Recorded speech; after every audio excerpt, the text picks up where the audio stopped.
well, there it is. Hello, welcome to another map review by WTiiWarcraft. This time we're taking a look at Guardians. This is a 6-player map, 3v3. It replaces Rolling Hills. We'll get into this map in a moment, but first of all, just to refresh your memory, we'll take a look at the past. This almost looks like a Reign of Chaos map. Way back. I'm sure it is. It's just maybe being updated to Rafa. I think it's on the Blizzard Maps page, but I'm not sure when they introduced it. Maybe it was incredibly early in the Frozen Throne, but this is incredible. You got to experiment. You got to try things out, but as you've seen, you have not seen maps like this since. Wow. It's like a 56 times 256 in terms of the, you know, left to right and top to bottom. If you're in this position, you are really safe. I think the idea was maybe to sort of have this kind of tug of war, maybe, where you sort of gradually beat the player on the outside and they do the same, and then you try to work your way to the last player in the map. But I don't know if it ever would have worked out that way. It's an interesting concept, but we're not here to talk about that. I don't like that map, basically. I don't think that's a good map. Now, first off, this map, I honestly don't really like the tile set, or at least the design choice with the tile set. Arrr is the creator of this. That's Arrr, like a pirate. He actually created a map that got first place from me on a Hive Workshop 4v4 competition. This, like that map, also has a similar issue where that map, whilst I really did like it, it did have like this kind of tile set that was used for half of it that looked too dark. So on the minimap, it was kind of really hard to identify and read what was going on. And this, whilst we're looking at it from a top down, is quite, even from a close position, it's quite, I don't know, it's a little bit too distracting on the eyes. I know what you tried to do here, and I think it would work in like a campaign level or something like that, where it's its own level, but I wouldn't want to replay on this map every time and have to look at that. It almost looks like a bear paw. So it's interesting. I've not really seen anything quite like that, but I really think, even though there's a cool aspect to what has been tried here, I dislike this whole middle section, because I just find it way too cluttered and, I don't know, almost hard to look at. But otherwise, if we're going to judge the map accordingly on balance and other aesthetics, we can certainly give it a good thumbs up, because it's certainly hitting the boxes, ticking the boxes. We've got 3 players on each side, but they've got a decent distance between one another, so they're not too clumped, but at the same time they're not too far away, so they can help one another. It's a bit of a top versus bottom scenario. Perhaps that might add a little bit of linearness to it, but within this linearness, we can definitely see multiple paths, and it would almost encourage different styles of play from each player. So, for example, you could imagine the top versus the bottom player being more of a techer. They would reach the tier 3 units for their team. The players on the outside might be more encouraged to go at one another in a 1 versus 1 style whilst in this 3v3. Because of just this kind of straight beeline aspect. Not to mention there's also 1 gold mine on either side to fight for each team. So these 2 players are mostly encouraged to try to fight for that gold mine, and it's not even that hard to get. It might be 19 levels, but this creature isn't that tough. He's got a high health pool, but there's not much else special about him, and he's got a very nice reward with the level 4 permanent. So there's a lot of reason to try to get this gold mine fast. So to give you a bit of an idea as the aesthetics of the map, otherwise we'll take a look at the middle. Hence where the name comes from, Guardians. So it would be these guys who are guarding. It's kind of a cool sort of waterfall effect, even if it looks a little bit trippy and doesn't seem to make quite sense where all this water is coming from. But we're going to just let that slide because it looks good.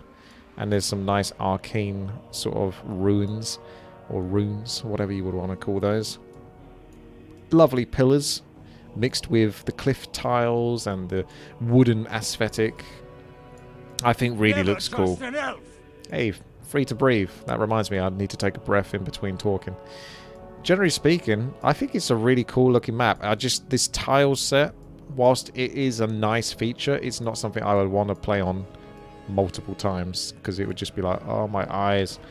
So, there's a cool path that sort of separates the gameplay style for wherever you're positioned, but at the same time, you still work as a team to maybe work your way through the middle, through each of these camps. So whilst I'm trying to keep these videos shorter, that's what we're going to do. One other little thing to take a look at is I like it when players or map makers get busy with the outskirts of the map that aren't even necessarily used, because from a spectator point of view, that's also something to raise and take a look at. And I mean, this is really nice. Look at these kind of lily ponds and stuff like that, how the water's cascading down.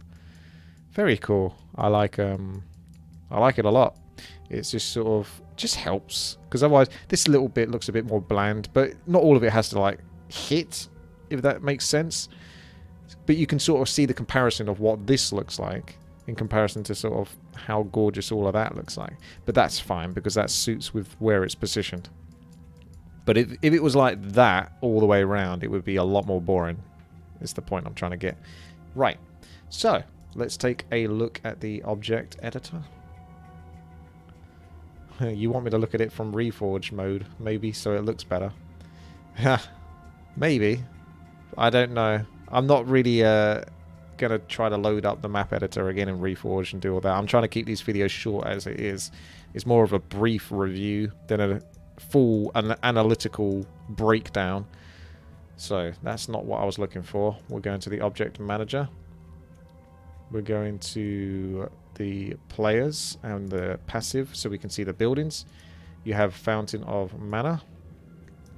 See 2 of those on either side, so that can encourage more spellcaster gameplay, so it's kind of nice to see. Get a bit of variety. You don't necessarily want every single map to have Fountain of Mana, but it's kind of cool because it means that, oh, this time I can try out mass necromancers or something.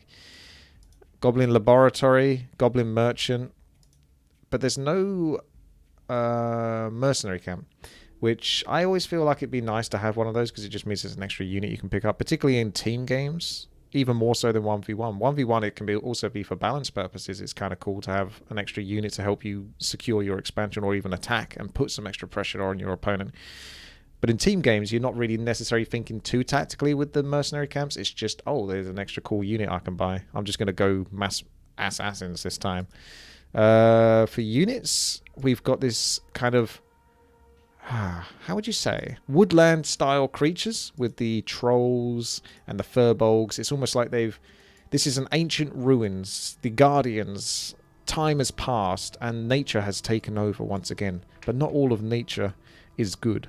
There are some satyrs that give this kind of evil influence alongside the revenants. So top marks, to be honest, when it comes to the actual sort of say design of what we're looking at here for the theme of the map. There's not too much variety, though, I would say. It's a little bit linear. I need a larger vocabulary, but basically there's a lot of trolls, there's a lot of furbolgs, and there's some evil satyrs and revenants. But the theme is good. Items, a really good array of items. You know, permanent going all the way from 1 to 5. Nothing too game breaking, but definitely good options for players to pick apart. And a nice array of charged as well. I like to see quite a bit of that. And, you know, a fair few power-ups with the interesting Rune of Lesser healing being used. So you can actually find those. And that is going to give you some free healing, essentially, after creeping the camp. There are some issues I picked up on when it comes to the item drops. You have a level 5 here with 900 health dropping a level 2 permanent.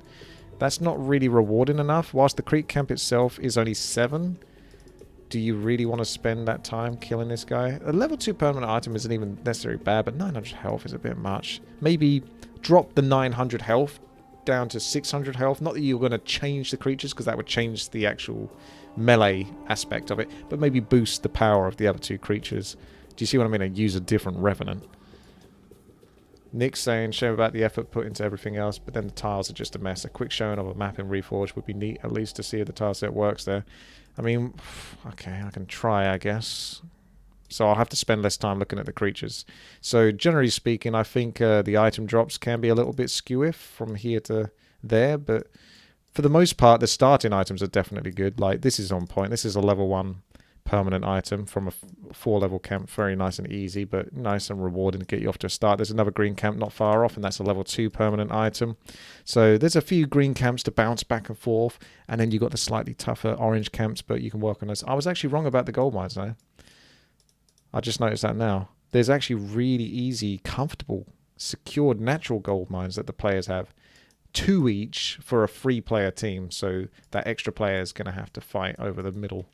But then again, could you imagine if you got both these gold mines and then the bottom team also get the gold mines here and try to secure that? That's going to give you such a huge economy hit.